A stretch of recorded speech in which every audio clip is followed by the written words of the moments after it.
अगर आप इस देश में दलित, पिछड़ा, आदिवासी हैं तो आपको जहर खाकर मर जाना चाहिए। ऐसा मैं क्यों कह रही हूं? क्योंकि इस देश में उन तमाम लोगों के लिए जगह नहीं है। इस देश में सिर्फ मनुस्मृति को मानने वाले लोगों को ही रहने की अनुमति है। चाहे दलित चीफ जस्टिस हो, दलित आईपीएस हो, दलित एमपी हो, सोचिए उनको किस तरीके से जान से हाथ धोना पड़ता है, जान की धमकियां मिलती हैं कि एक काबिल आईपीएस को जातीय उत्पीड़न का शिकार होना पड़ता है और वो इस दुनिया को अलविदा कह देता है, मरने के लिए मजबूर किया जाता है क्योंकि वो एक पढ़ा लिखा दलित आईपीएस है।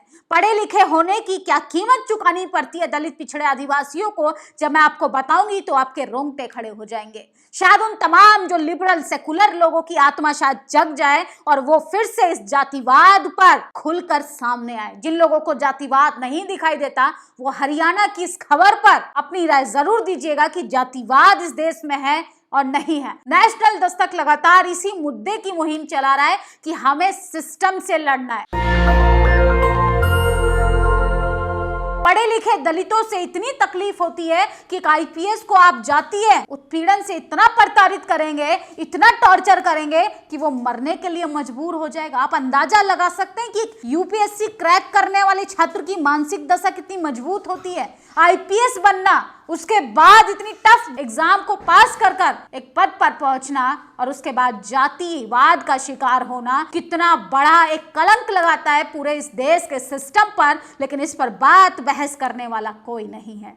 सीजीआई ने प्रभु का अपमान किया, सीजीआई ने प्रभु का अपमान किया। इस देश का टीवी अखबार में नंगा नाच करने वाले जातिवादी पत्रकारों से लेकर इस देश का चपरासी तक सीजीआई का विरोध कर रहा है, ये सिर्फ जातिवाद की वजह से। अगर आप इस देश में दलित, पिछड़ा, आदिवासी हैं, चाहे आप इस देश के सर्वोच्च पद पर चले जाइए, लेकिन जाति आपका पीछा नहीं छोड़ेगी। आप भले ही खेत खलियानों से मजदूरी कर अपनी स्थिति को बदलते हुए शहरों में भले ही आ गए हो, लेकिन आपका जातिवाद उतनी ही तेजी से आपका पीछा करेगा। सोचिए, आप पढ़े लिखे दलित, पिछड़े, आदिवासियों को बर्दाश्त नहीं कर पा रहे हैं, मनुवादी मानसिकता से इतने परेशान हो चुके हैं। अरे आजादी को 78 साल हुए हैं, पहली पीढ़ी अभी सिस्टम में जा ही रही है, पहली पीढ़ी अभी आईपीएस बन ही रही है, पहली पीढ़ी अभी जज के पदों तक पहुंची है, पहली पीढ़ी अभी एमपी तक पहुंची है। देश का किस तरीके से पूरा जातिवाद का जो जाल है वो बहुजन समाज के लोगों को मरने के लिए मजबूर कर रहा है। सोचिए, आप मजदूर बने रहिए तो तमाम जातिवादी, मनुवादी, सामंतवादी लोग अपने बराबर में बिठाकर आपको 2 रोटी का टुकड़ा भी दे देंगे तो ये चलेगा। लेकिन दलित जैसे ही संवैधानिक पदों पर जाता है, इस देश के संवैधानिक पदों पर जाकर अपनी पावर पोजीशन को ईमानदारी के साथ निभाता है, तो मनुवादियों को ये खलने लगता है, मनुवादियों के पेट में दर्द होता है कि बहुजन समाज के हाथ में कलम और किताब कैसे आई, वो इस देश के डिसीजन मेकर में कैसे पहुंचा। आप गले में हांडी, पीछे झाड़ू लटकाकर मजदूरी करते रहिए इनके खेत खलियानों में, आप ऐसे करके रहिए, ये आपको नेता भी बना देंगे, लेकिन आपको रहना पड़ेगा इस तरीके से। जैसे ही आप ईमानदारी की इनको मिसाल कायम करने के लिए आगे आएंगे तो आपकी कब्र खोद दी जाएगी।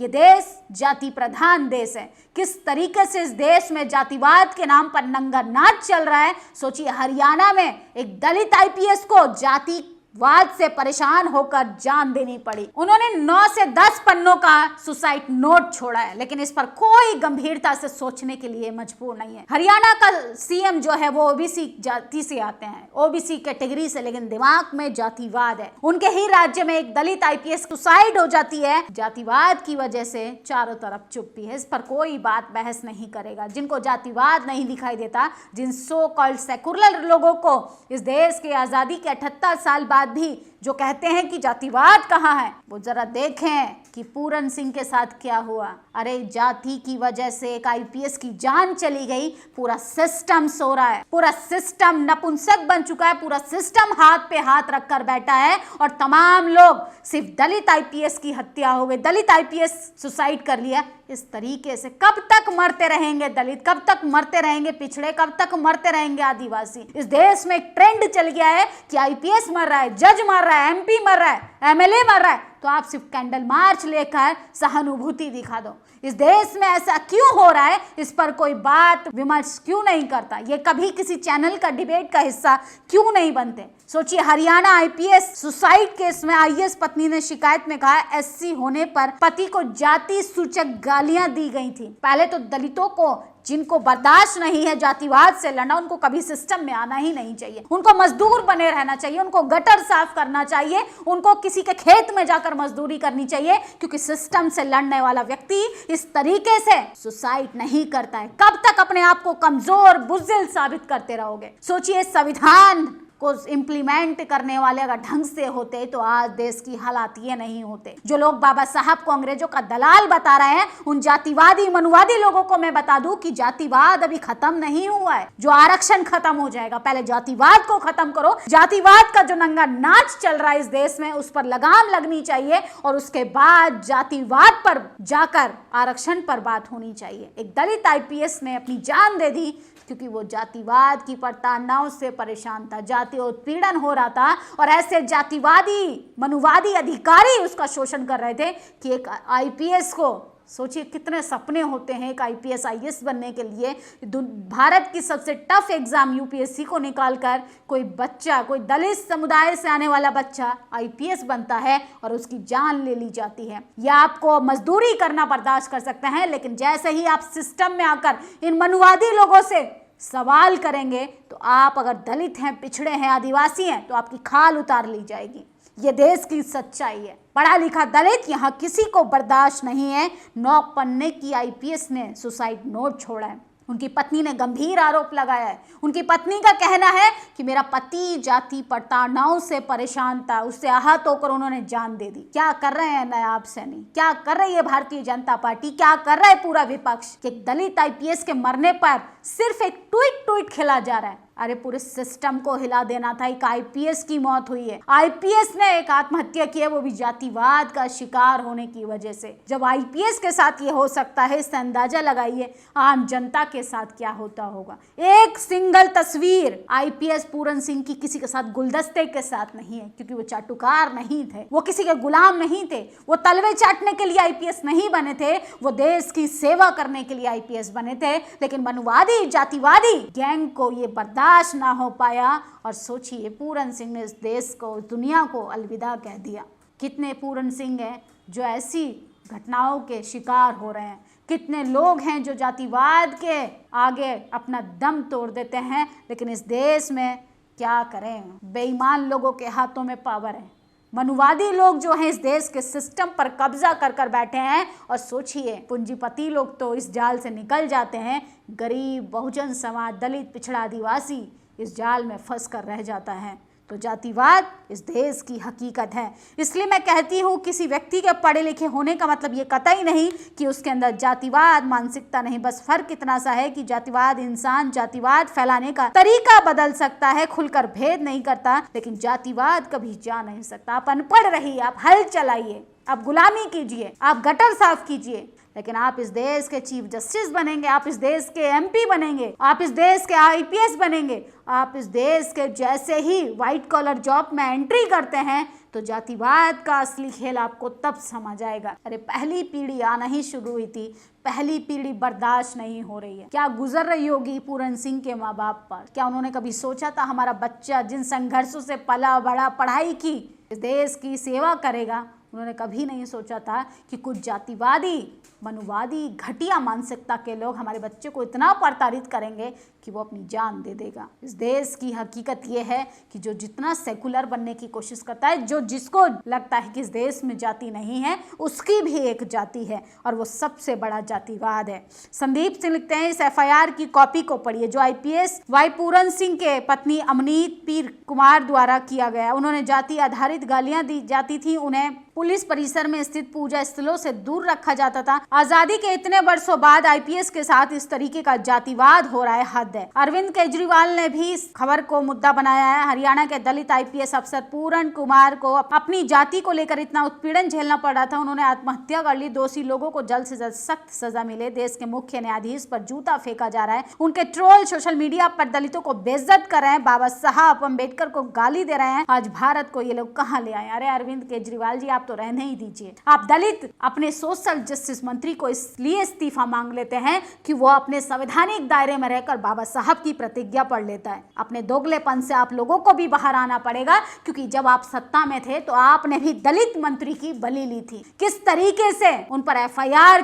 कराई गई और उनको बड़ी कीमत चुकानी पड़ी। अब आपको दलित IPS के मरने पर दर्द आ रहा है। अपने पॉलिटिकल एजेंडे से हटकर अगर आप वाकई में जातिवाद के खिलाफ लड़ते हैं तो आप दलित मंत्री के साथ इस तरीके की घटना को अंजाम नहीं देते। जब आप सत्ता में रहते हैं तो आपको धर्म के नाम पर वोट चाहिए। जैसे ही सत्ता से आउट होते हैं, दलित, पिछड़े, आदिवासी, जातिवाद तमाम नंगा नाच करना चालू कर देते हैं। तो अपने दोगलेपन से भी बाहर निकलिए और किस तरीके से देश भर के बहुजन जो हैं वो लगातार इस मुद्दे को उजागर कर रहे हैं।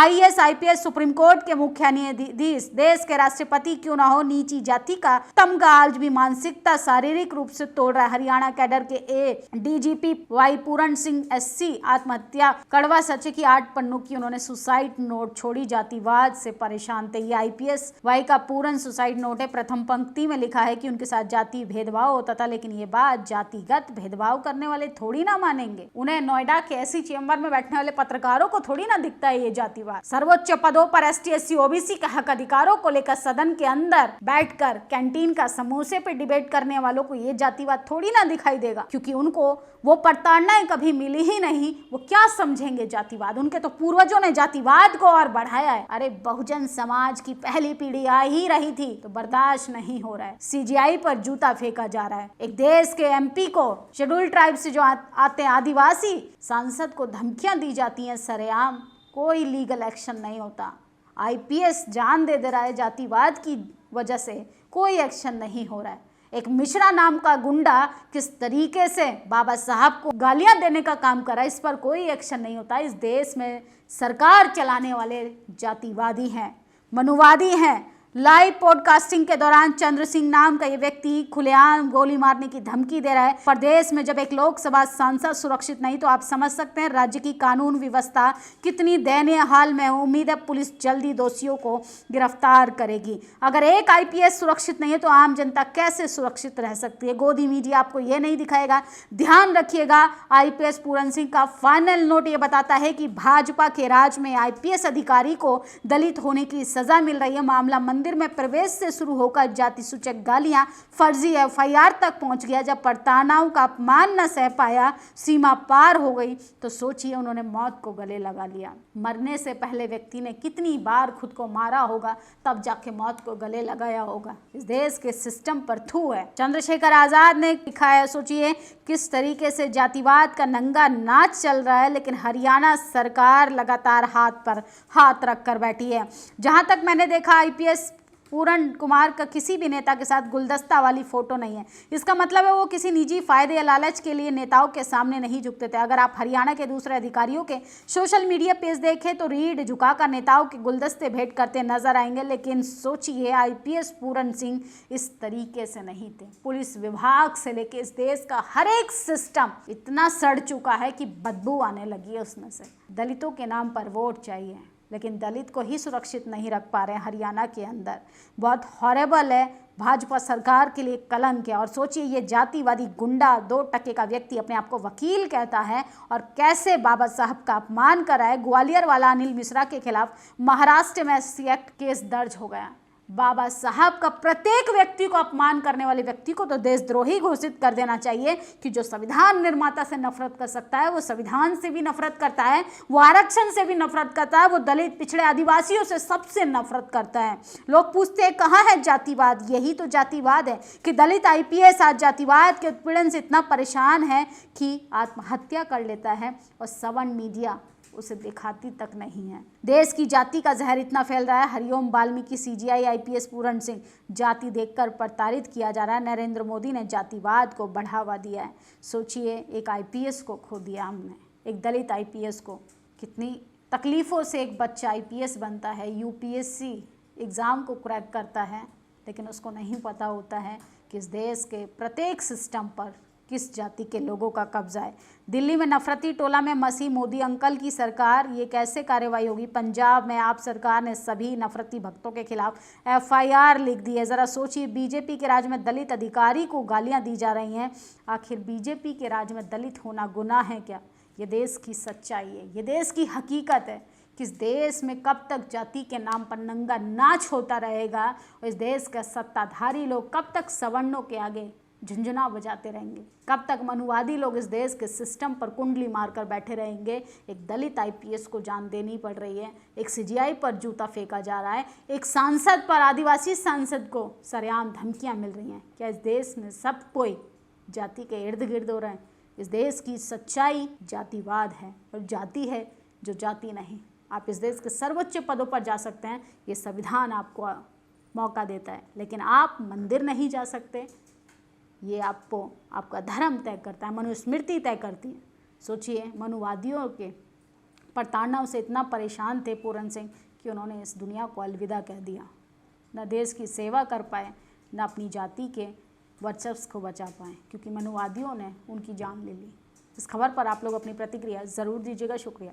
नेशनल दस्तक की आपसे गुजारिश है कि अगर इसको बचाना चाहते हैं तो नेशनल दस्तक को सब्सक्राइब करने के लिए रेड कलर के सब्सक्राइब बटन को दबाएं, फिर बेल आइकन की घंटी दबाएं। नेशनल दस्तक को बचाने के लिए बहुत जरूरी है कि हर खबर को शेयर करें, लाइक करें, कमेंट जरूर करें।